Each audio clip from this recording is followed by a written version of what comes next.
Every year, the federal, state, and local governments in the US earmark over $100 billion in real estate incentives, low-interest loans, and property tax rebates. And every year, untold billions go unclaimed. Like, literally untold. I couldn't find any data on it, because these programs are so convoluted to the point of being intimidating. If I set out to claim every available incentive for a project, I have to plan for it during pre-development, before I've even closed on the property. Because if I get free or cheap money, it affects the amount and structure of capital in the deal. The problem is, I'm not sure how many of the incentives I'll be able to get because it requires so much time to understand eligibility and fill out all these applications. Nothing is guaranteed, so historically I haven't even bothered because it's a high-risk use of my time. My name is Derek, I'm the Proptech Scout, and this Proptech Spotlight is on Redist, a venture-backed startup founded in 2021 that's focused on helping real estate developers navigate the ecosystem of public financing. Here's how it works. If you've got a project that's going through entitlements, or maybe you haven't even closed yet, Redist will crunch it through their database and find every possible incentive you can get. As you can see on this dashboard here from my project, they identified a low-interest green construction loan, solar tax exemptions, abatements, credits, and there's plenty of others out there my project was not eligible for that others would be. I had no idea what those were, which is why they're useful. They also outline the to-dos and milestones throughout the entire process because they'll handle all the filings. Just a quick disclaimer though, they're still pretty early stage and working out the format of this dashboard, so what you see here is not necessarily what it looks like now.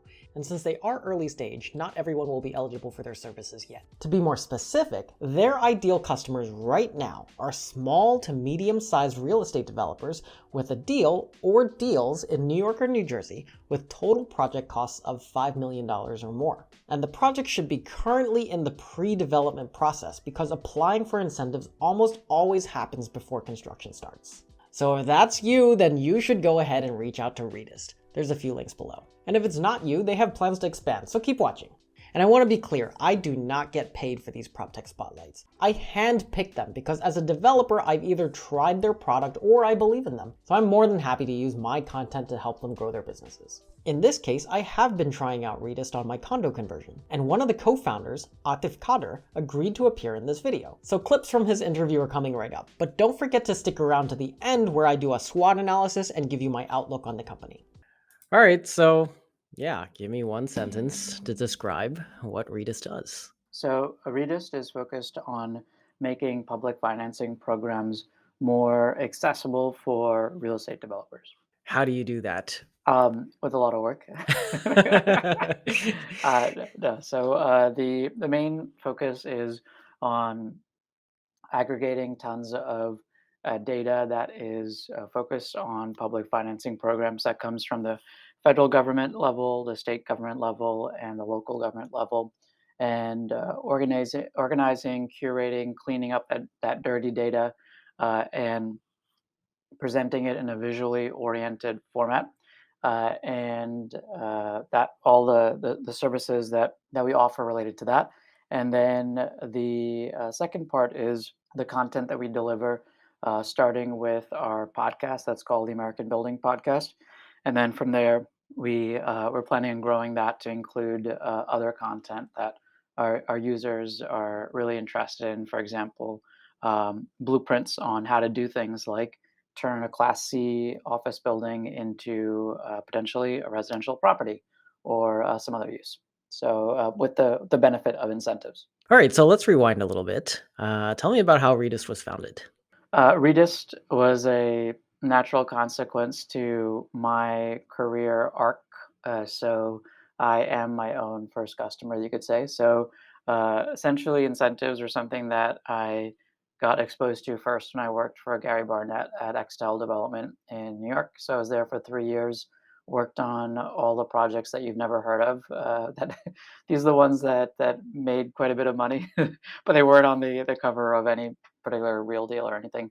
But one project in particular was an affordable housing city that jokingly my colleagues called Barnett City, which was approximately 18 acres in the South Bronx. And essentially, in the context of putting that together, I got familiar with how broken and misunderstood public financing programs were. I left after 3 years to start my own development company, and I did two projects in Hoboken where I live. One's a rental building that's on the market now to be sold, and the other one is a condo building that was sold last year. And with those, I was eligible for programs like historic tax credits, but the entire process was just way too much brain damage for me to figure out as a smaller firm. So that was kind of the second big aha, and the third one was I was appointed as a city planning commissioner by the mayor of Hoboken. So from there, I then saw a public sector perspective what of what cities or municipalities or agencies did when it came to things like tax abatements and other incentive programs, and all those experiences really resonated and made it clear that we have no idea what we're doing when it comes to public financing programs. What was the point where you decided, okay, let me take the leap because I can build a real business model around that?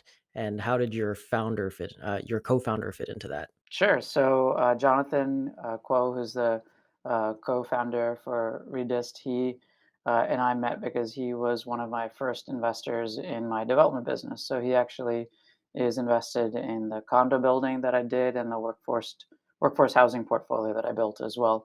And I basically sent out an email that subject line was Real Estate Development Incentive Search Tool, which became Aha! Redist, I didn't REDIST. actually know that's what And that it was an acronym. well, there's an acronym, and essentially, it's basically we're the Proptech corollary to Dave Matthews Band, because Dave Matthews Band, the name of it was literally a placeholder, and the band intended to come up with a better name, and at no point did they did, and they became famous, and so well, the rest is history. So for us, I thought it was perhaps just in a a similar way, shortened version of we can do like Dave redistributing Matthews. funds. Also an interesting connection that the name has. But we came up with a name, and that was the like the 2 3 paragraph email that I sent to Jonathan, and he was like, "Okay, let's do it." What made you think that you guys were a good founder market fit, founder product fit, and product founder fit? For Jonathan, his personality and his skill sets are complementary to mine. So for me, the greatest strengths that I have are developing and maintaining relationships and getting on a stage and talking and doing and educating people about things. Those are two things that I really enjoy, and I'm frankly quite good at. With Jonathan, he's very good at being able to zoom out, see the big picture, and zoom in, and work back and forth between those two skills. So I think that those personality traits and skill sets are complementary, and that's the reason why I think that we worked well together. And essentially, from there, we just started workshopping and building stuff and showing it to people, and then breaking it apart, and then building more stuff and showing it to people, and kind of continuing from there. That was essentially the process. Did both of you just quit your jobs and start it up right away, or was it more of a segue? I would say a segue because both of us, um, but neither of us are working full time for somebody else. So I had my development deals that were finishing up through the beginning of 2021, and then Jonathan does his own investments as well. So both of us had a segue in that wasn't necessarily a really kind of serious or hard stop. Do you guys have competitors? And if so, what do you think the competitive edge is? We don't really. And I think that's what makes this so fascinating is that the provision of information, both from a quantitative perspective through an aggregated data source, and from a qualitative perspective, when it comes to the podcast and the content that we plan to release after, it there's really nobody. I mean, there's folks that do slices and bits of it, but no one that does it in a totality or in a large arc like that. Yeah, if there are no competitors and you think that there's a pretty large addressable market here, what are your future plans? When we look at the particular pain point that the customers feel, it's from a small scale perspective, it's around public financing programs, but from a broader perspective, it's the entire capital stack.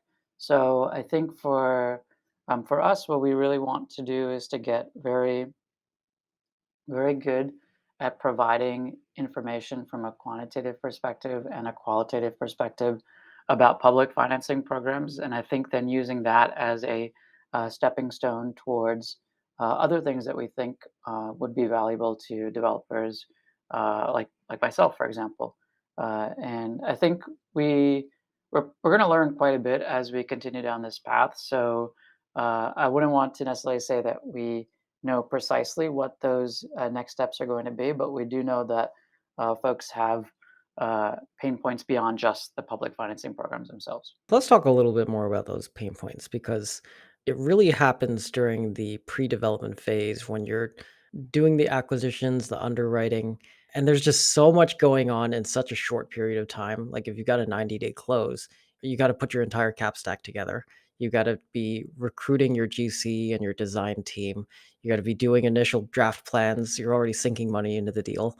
And you're conducting all sorts of tests on the property. So there's a lot going on all at once, a lot of moving parts. So typically for me, the last thing on my mind is, hey, what's the government doing for this type of job? And that's why I was kind of happy to see that you're actually trying to address this pain point. But fast forward to the future, if Redist is ubiquitous, let's say, how much of this segment of the pre-development process do you think will be improved with the government changing how it operates and how it makes its incentives known versus Redist basically being a trumpet for the government and telling developers that this stuff is out there? For us, we think that the role of government agencies is to distribute the capital that taxpayers provide. What we've seen from looking at agencies, both big and small, from the East Coast, from other parts of the country, is that the marketing of the incentives and the explaining and the educating are things that are often done in not scalable ways or are massive pain points for agencies overall. So I really like the metaphor that you used of Redist as a trumpet for agencies to be able to connect with with the developers that are their customers in a much more efficient and a better way. That we see that as continuing, and we also see the ability to start helping agencies be able to better design programs to better fit the needs of developers as well. Have you considered working directly with investment sales brokers and working in the incentives into the setups? Because for me, if I'm shopping around and right away I know that this property is eligible for a green construction loan and certain types of rebates, that goes right into my cap stack and it's not an afterthought. We thought about the ability to work with brokers, and we definitely see that there is value in that process. We think that there is something really powerful about starting a conversation and providing that information to a principal directly, because that allows them to have the freedom to understand and appreciate the information in a very personal way. I think that if we go through brokers, there might be a challenge in having an intermediary as part of that process that complicates, that makes that flow of information not as efficient. We prefer to work directly with the the developers that are the ultimate clients in the end anyway. Yeah, because from the developer's perspective, we're always looking for highest and best use for any given property, and we're trying to do it in the most cost-effective manner possible. And the problem you're really trying to solve here is to make sure that we understand what is the most cost-efficient way to do this, given all the options that are out there to put together a cap stack. I think there's multiple points where we can find out about this stuff. I think there just definitely needs to be a behavioral change from the developer side where it's just at the top of our list to look at these things first, because typically government incentives are either free or cheaper money than private lending. Any interesting stats or facts that you want to share about most commonly ignored incentives or rebates? I would say it's the state level equivalents to federal programs are quite interesting. So, for example, the state low income housing credit that is often paired with a federal low income housing tax credit in New York State, and then New Jersey just launched a state level equivalent to its historic tax credit. So, the federal historic tax credit. So, essentially, you get a twofer. You apply for one, and you actually get the other one as well if you go through the application process for it. So most folks don't even realize there are these, you could call them the sidecar incentives that go with other ones. And I think being able to look at the lower levels of government jurisdiction and seeing where you can get two for one deal or like a three for one deal. All right, I'll have to look into those because usually I don't really deal with low income housing.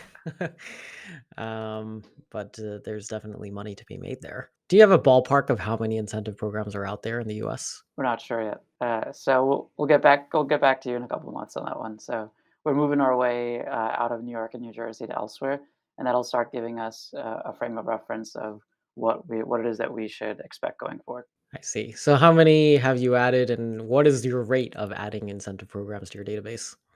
We're at about 5,000 so far. And then you don't have to get into the process of how you add to your database, but yeah, what do you consider as an ad? Yeah, so an ad would be any incentive program that is new, that's been newly developed or has been changed, or is one where there's new data related to it. So, for example, historical award history. So those are the various things that we would consider as a trigger for new information or for new updating for a particular incentive. You have told me in the past that you do not consider Redist to be Proptech. Is there any underlying technology you're using for your databases to match a particular owner to a government program? Yeah, so a lot of that has to do with how we filter and sort and size value of incentives. So all of that is built into what we've produced in the database. So we don't necessarily think that there is going to be an algorithm that will perfectly match people. I think it's sort of a false notion that there is that level of specificity that's possible. I think that real estate by its nature is very messy, and it's a very relationship based and a very contextual based industry. So I would say that uh, there are likely additional resources or additional technologies we can add on to augment what we have, but we think that even getting to that point that I just described is a massive improvement. Last question I want to end on is my biggest pet peeve about PropTech. As an early adopter myself that actively seeks PropTech, I tend to get left behind when a company pivots or changes its model, changes its pricing scheme. So, how do you guys manage your customer relationships as your product evolves? And how do you take care of your early adopters like myself? Yeah, I think the most important thing is to focus less on the structure of a particular transaction and more about trying to get an end result that the customer wants. From that perspective, if a particular framework or setup that you have for an engagement doesn't work out, then being able to focus on the piece that does and go after that is a lot more valuable. But I would say the most important thing would be being uh, as communicative as possible and being open to conversations or brainstorming or ideas that may be beyond the particular finite the structure or the particular way that you're imagining your product to be. So I think, for example, for us, we realized over time that folks really enjoyed the podcast, and it wasn't really all that different from the core mission that we had as a company. So rather than thinking of it as a marketing tool, it actually is a key piece of our product overall in the beginning of something a bit bigger, which is the content platform. All right, so thanks again to Atif for coming. And now it's time for my opinion, starting with the SWOT analysis. For strengths, the first one that comes to mind goes hand in hand with threats, or lack thereof. Aside from hiring really expensive lawyers or specialized zoning consultants, I don't see a lot of competition. And the second strength is that the founders are from the industry. And Redist is arguably not even a tech company, but usually when Proptech founders come from a tech background, we as customers have to deal with their learning curve in real estate. So thankfully, this is not the case with Redist. For weaknesses, the first one is that they're currently doing a lot of things that don't scale, which is great for me as a customer, but that's where venture funding makes this tricky. It's not going to last forever. And the second weakness, data is the new oil. There's just too much of it out there, there's too many programs, and public financing options are always changing, especially right after an election cycle. So Redist has the challenge of gathering and capitalizing on the public incentive data before it becomes irrelevant. Now for opportunities, I think they're pretty clear, and I'm going to quote Ryan Serhant here. Always expanding in all ways. First, they can expand geographically, as Atif mentioned. The low-hanging fruit is in Florida, Texas, California, and Connecticut. The second is that they can expand their customer types. Right now, they're targeting developers with projects 5 million and up. But as technology starts to play more of a role for Redist and the unit economics tips in their favor, maybe they can expand to smaller projects. And the third opportunity is the range of services. Again, as Atif mentioned, they would like to eventually arrange full debt financing, meaning acquisition, construction, and green construction loans. And finally, for threats, I mentioned before I don't see any competition for them other than specialized lawyers and consultants. And they all tend to work on a case-by-case basis for their specific jurisdictions. But there's an interesting threat where being too successful may actually hurt them. Their goal is really to make these government incentives better known. And the better known government incentives tend to disappear immediately. Look at PPP. So if Redist does a great job of helping people identify these incentives, the incentives are going to disappear really quickly. They just have to hope to capture as much of that business as possible. So that's it for the SWOT analysis. And to wrap up the spotlights, I like to rate companies on 3 areas: usefulness, risk level, and outlook. I think the usefulness of Redist is very high here. We're talking about free or really cheap money. Since they remove all the unknowns for me, I don't have to gamble with my time to put my cap stack together. Instead, I can use Redist as an advantage when I'm hunting for deals. And the risk level is very low. Now, I agreed not to disclose their pricing structure for this video, but I will say that if your project is eligible for public financing, the risk-return profile of using Redist will almost always exceed the deal returns. And finally, for my outlook, I think the success of Redist really depends on how good their marketing is. And it's great that Atif is the host of the American Building podcast, because that has a way bigger following than I do. The more developers that know about Redist, the more returns that Redist gets on their time for putting together the database of public incentives in the regions that they cover, which in turn allows them to reinvest in enlarging that database to more regions and finding more customers. So again, if you're a small to medium-sized developer with a project in the works that's $5 million or more, feel free to help them out. There's a link below to their website for inquiries. And if you do reach out to them, feel free to tell them that they're getting a hug from the Proptech Scout. Again, I'm not paid for this, but I am curious at how effective I am at connecting real estate owners to Proptech customers. Alright, so that's it for this Proptech Spotlight, and if you guys have suggestions for future Proptech Spotlights, let me know in the comments. But for now, here's another one you can watch. Proptech Scout out.